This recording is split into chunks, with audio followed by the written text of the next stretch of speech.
Mesdames, Messieurs, bonsoir et bienvenue au 20h30 de la belle radio et télévision. En titre de ce journal, la fête de Noël qui approche à grands pas et nous irons à Abidjan en Côte d'Ivoire mais aussi à Dakar au Sénégal pour voir comment ça se bouscule dans les magasins de jouets.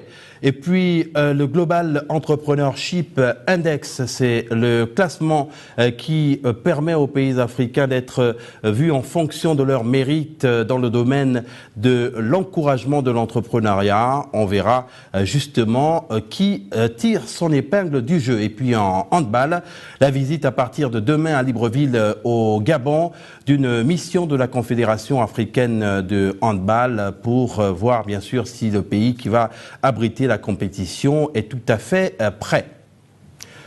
Bonsoir et bienvenue. Si vous nous rejoignez seulement maintenant, nous le disions, la fête de Noël approche. On est à 3 jours de l'échéance et dans des villes comme Abidjan, eh bien, chacun a son mot à dire, y compris les enfants qui sont d'abord concernés au premier plan.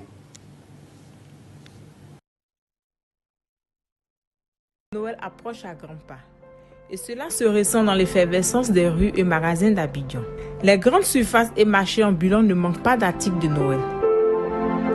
En Noël, on trouve des sapins, des crèches, des cheveux d'ange, des vêtements de Noël, des jouets. Les clients, ils viennent généralement, ils sont pleins, ils viennent et quand ils repartent satisfaits, ils trouvent tout ce qu'ils veulent en tout cas. Les parents viennent de demander les prix des jouets. Ordinateur, les poupées, les petites voitures. Ça qui marche. À l'occasion de cette célébration, l'honneur est donné aux enfants. Ceux-ci reçoivent des jouets de la part de leurs parents ou des personnes généreuses. Mais comment se fait le choix des cadeaux? Pour le savoir, nous avons approché certains parents et responsables d'enfants. Je pense bien que les cadeaux que je vais acheter, c'est en fonction des enfants. Celle de 9 ans, je vais lui donner une tablette à manette, de sorte à pouvoir en tout cas l'instruire. C'est une voiturette que je vais acheter pour l'enfant de 1 an.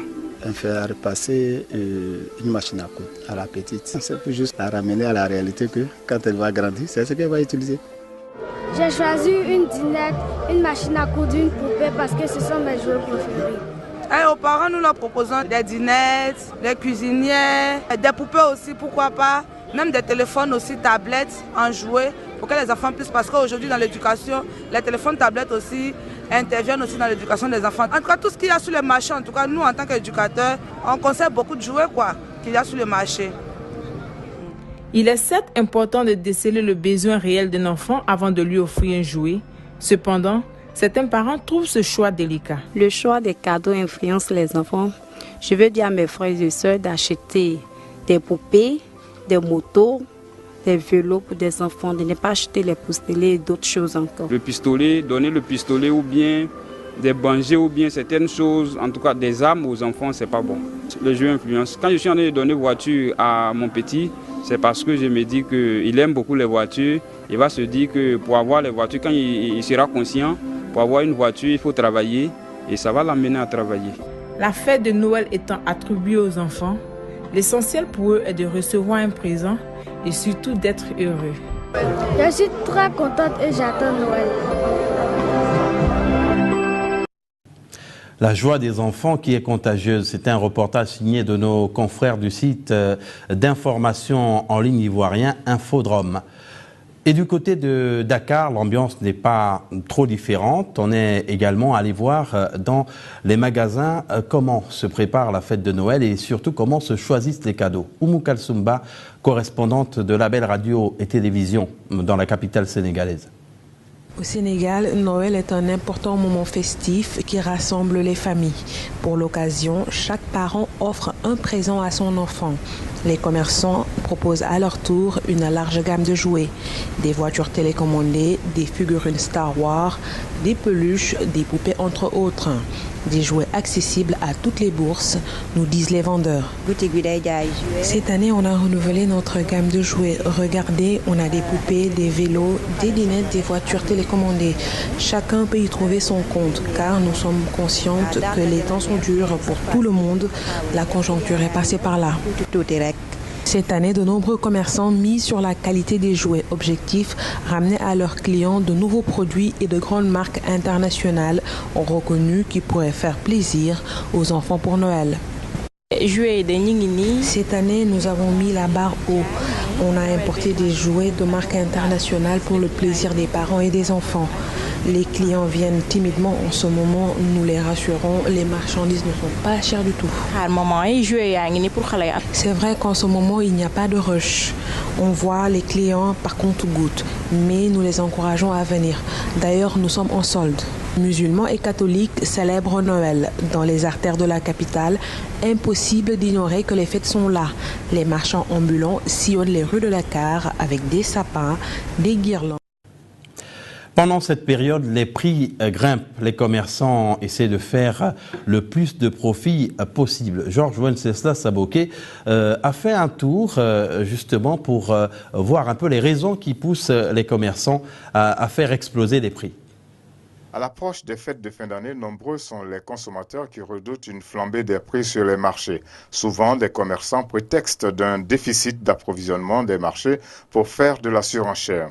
Il s'agit en général des marchés des produits vivriers qui, en période de fête, enregistrent une forte demande. Une opportunité que les commerçants saisissent pour tenter de faire de bonnes affaires sur le dos des consommateurs qui doivent pourtant faire face à de nombreuses dépenses liées justement aux fêtes. La donne n'est pas différente en ce qui concerne le marché des consommables.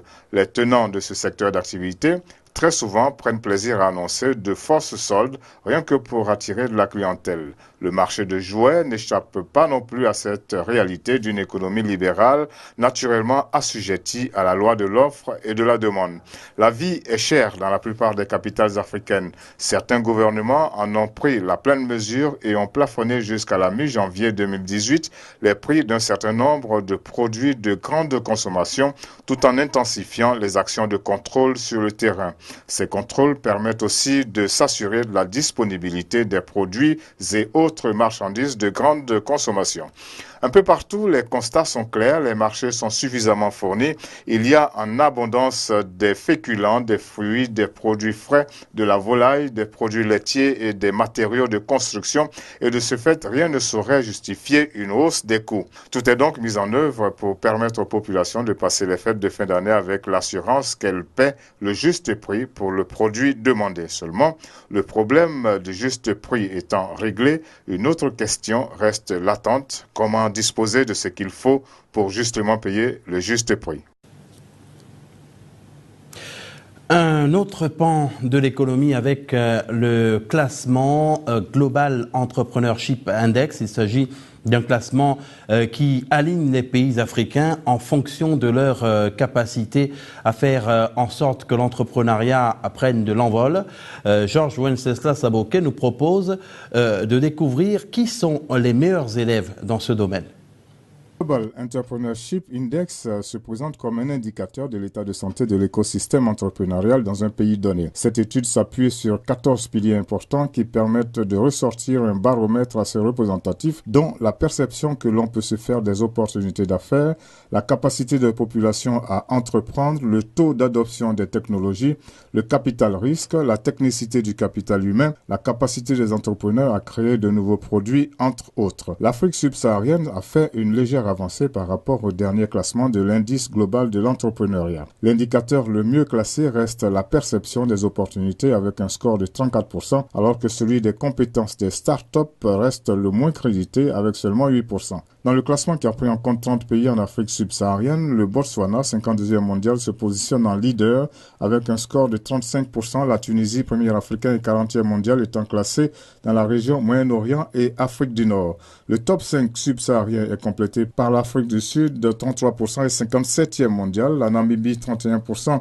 et 61e mondial, le Gabon 25% et 79e mondial et le Swaziland 24% et 86e mondial. Le bas du classement africain fait office de classement mondial avec le Burundi 12%, la Mauritanie 11% et le Tchad 9%. Pour ce qui est de la tête du classement mondial, elle est occupée par les États-Unis 90%, la Suisse 89%, le Canada 85%, la Grande-Bretagne et l'Australie 82%. 2%. Ce rapport fait aussi des recommandations pour l'amélioration du secteur entrepreneurial, dont la plus probante est la mise en œuvre de plans d'action pour développer l'accès à l'éducation et favoriser les formations qui préparent à une carrière d'entrepreneur.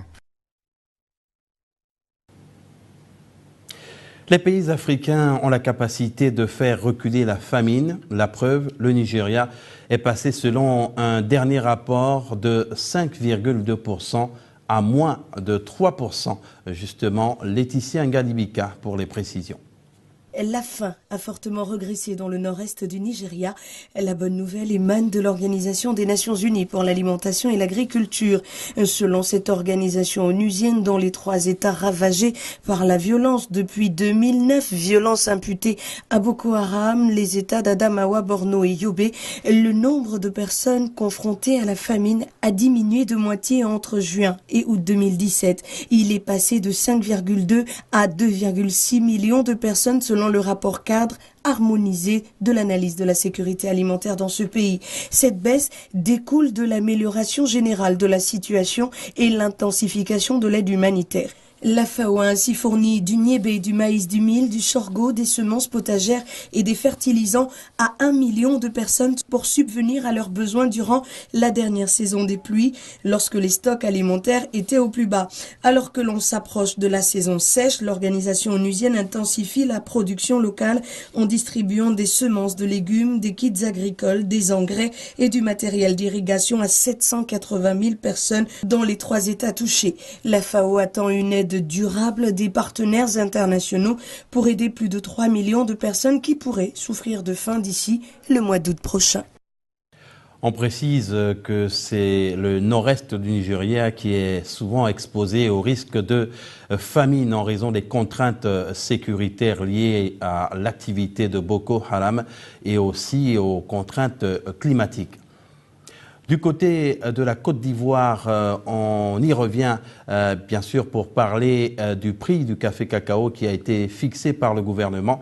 Le porte-parole du gouvernement a précisé les choses dans cet extrait qui est tiré de nos confrères de la radio-télévision ivoirienne.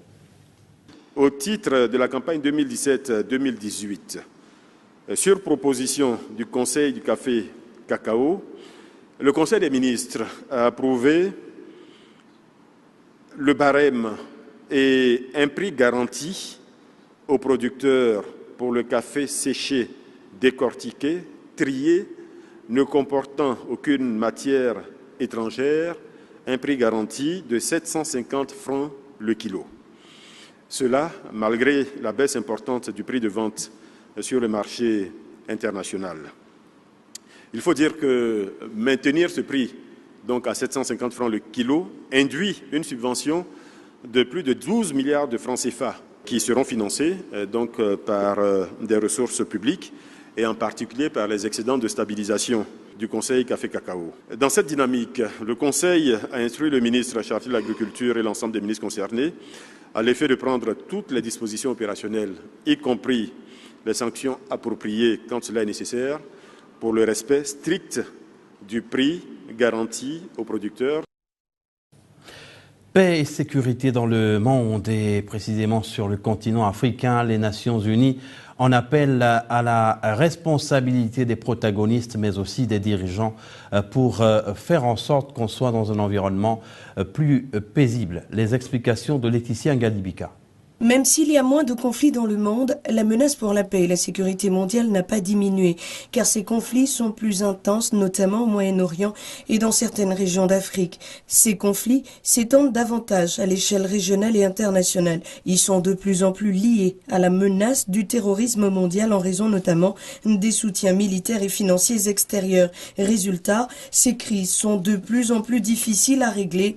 Antonio Guterres, secrétaire général de l'ONU, estime qu'il faut donc changer la façon de les aborder. Pour l'organisation internationale, il faut resserrer les liens avec les partenaires régionaux comme l'Union africaine et l'Union européenne. Le secrétaire général de l'ONU a souligné l'importance de la prévention, du respect des droits de l'homme, de l'autonomisation des femmes et de la diplomatie préventive, gage selon lui de la bonne marche, de la paix et de la sécurité dans le monde.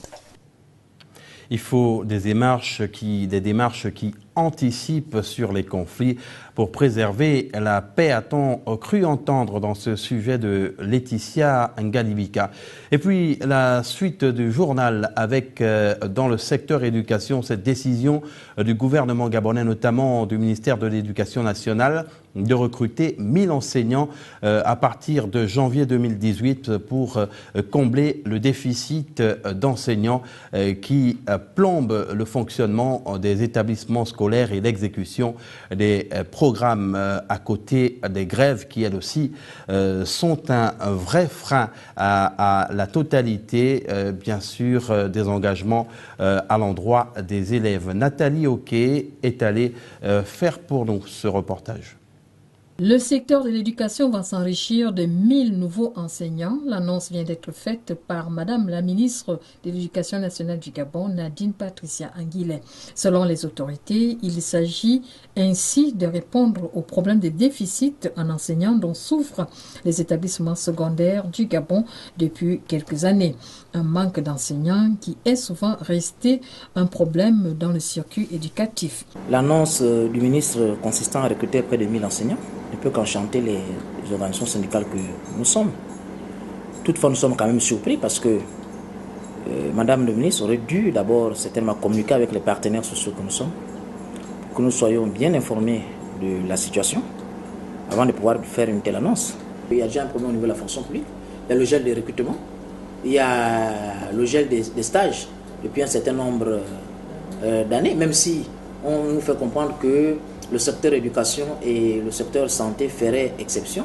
La mesure prise permettra également de recruter des jeunes Gabonais en quête d'un premier emploi. Les dates officielles du concours de l'école normale supérieure ou encore de l'école nationale des instituteurs n'ont pas été communiquées de manière officielle. Une annonce saluée, même si les questions de structure d'accueil continuent de préoccuper les enseignants et notamment le monde syndical. Il s'agit bien de 1000 enseignants qui pourraient être recrutés dans l'enseignement secondaire.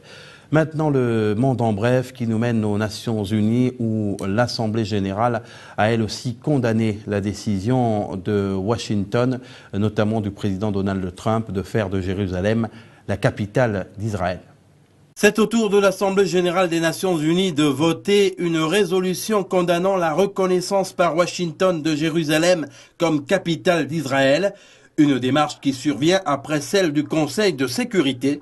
Le président américain Donald Trump, mécontent, a pesté, je cite, « Ils prennent des centaines de millions de dollars et même des milliards de dollars et ensuite ils votent contre nous ». Fin de citation. Les journalistes ont été cette année finissant encore nombreux à perdre leur vie dans l'exercice de leur métier de par le monde. Comme chaque année, le sinistre bilan dressé par Reporters sans frontières, pourtant moins lourd que celui de l'année précédente, indique que 65 journalistes ont perdu leur vie au champ d'honneur de l'information. L'Afghanistan, l'Irak et la Syrie restent des pays à risque pour les reporters. Mias dans le deuil en France, les obsèques des collégiens morts dans la collision entre un bus scolaire et un train survenu à Marseille mercredi dernier vont avoir lieu dans l'intimité. L'accident a fait 4 morts et plusieurs blessés, dont un grave. La conductrice du bus a été mise en examen. Enfin, en Australie, l'enquête sur l'automobiliste qui a renversé des piétons souligne qu'il s'agit d'un acte délibéré. Le conducteur de 34 ans d'origine afghane a foncé sur une foule compacte à Melbourne, faisant plusieurs blessés. Le sport pour la suite de ce journal avec la visite à partir de demain à Libreville au Gabon du président de la Confédération africaine de handball qui vient faire un travail d'inspection. Notons que le Gabon va accueillir la Coupe d'Afrique des Nations dans moins d'un mois. Rodney Ovono. Déjà présente il y a quelques mois en terre gabonaise, la délégation de la Confédération africaine de handball avait jugé satisfaisante l'avancée des travaux du Palais des Sports de Libreville. Le président de la CAB avait tenu à rassurer les nations participantes à la 23e Coupe d'Afrique des Nations de handball que les travaux étaient à un niveau d'exécution remarquable et que la compétition se déroulera aux dates prévues. À moins de 30 jours du tournoi, la délégation de la dite confédération effectuera de nouveau une visite au Gabon. Cette visite donc, qui s'étalera sur 2 jours, permettra à la Confédération africaine de handball non seulement de savoir où en sont les travaux à quelques semaines de la CAN, mais également de rencontrer le ministre des Sports et le comité d'organisation de la Coupe d'Afrique des Nations de handball. Rappelons que 10 équipes prendront part à cette manifestation. Il s'agit du Gabon, pays organisateur, de la Tunisie, du Cameroun, du Congo, de l'Égypte, tenant du titre, de l'Angola, du Maroc, de la République démocratique du Congo et du Nigeria. Le football et l'avertissement du président de la Confédération africaine de football, Ahmad Amat, à l'endroit du Cameroun. Si le Cameroun n'est pas prêt pour l'organisation de la CAN 2019, eh bien, l'organisation de la compétition va échoir à un autre pays. Rodney Ovono. En visite officielle en Côte d'Ivoire, le président de la Confédération africaine de football a tenu à faire le point sur l'organisation des Coupes d'Afrique des Nations 2019 au Cameroun et 2021 au pays d'Houphouët-Boigny. Le président de la CAF, qui affirme vouloir accompagner le pays, s'est dit surpris par l'avance prise par les Ivoiriens en termes de préparatifs, ce qui est un indicateur de la volonté du pays à organiser la compétition. En ce qui concerne l'édition 2019, Ahmad Ahmad ne s'est pas montré tendre vis-à-vis des organisateurs. Selon lui, la Confédération africaine de football a envoyé un cahier de charge et le cabinet choisi pour auditionner les infrastructures de la Coupe d'Afrique des Nations permettra de situer si le Cameroun sera ou non prêt en juin 2019. Le patron du football africain a estimé que si le pays qui doit organiser la Coupe d'Afrique des Nations n'est pas prêt, la CAF trouvera un pays qui le sera. Donc, qu'aucune négociation ne sera faite. Par contre, le tournoi de Montaigu, une compétition de jeunes qui se déroule en France depuis plusieurs années et qui concerne les U15, U16 et U17, va se dérouler au mois de mars 2018. Et le seul pays africain qui sera présent est bien le Cameroun. La semaine dernière, les organisateurs avaient dévoilé le tableau final du tournoi avec le tirage au sort des groupes. 8 nations reparties en 2 poules de 4 y seront présentes. Dans le groupe A, la France sera aux prises avec l'Argentine, Haïti et le Portugal, vainqueurs de l'édition 2017 et détenteurs de 3 titres au mondial de football de Montaigu. La poule B est composée de l'Angleterre, de la Russie, du Brésil et du représentant africain, le Cameroun. La compétition ne présente pas que des sélections nationales, c'est également le cadre pour certaines équipes de football de présenter leur petite formation. Le FC Rennes, Angers FC, le Stade Malherbe de Caen et l'Olympique de Marseille seront logés dans le groupe A en ce qui concerne la compétition des clubs. Dans la poule B est logé le FC Nantes, la sélection de Vendée, le Racing Club de Strasbourg et le FC Bordeaux. Cette 46e édition sera marquée par la disparition du fondateur du mondial de football de Montaigu, André van der Brink, à l'âge de 84 ans. Merci donc d'avoir suivi le journal qui prend fin avec ce sujet de Rodney Ovono. Encore merci de ne jamais désespérer de l'Afrique, car l'Afrique est la mamelle du monde. À partir de demain, 20h30, vous retrouverez Georges Wenceslas à Bokeh.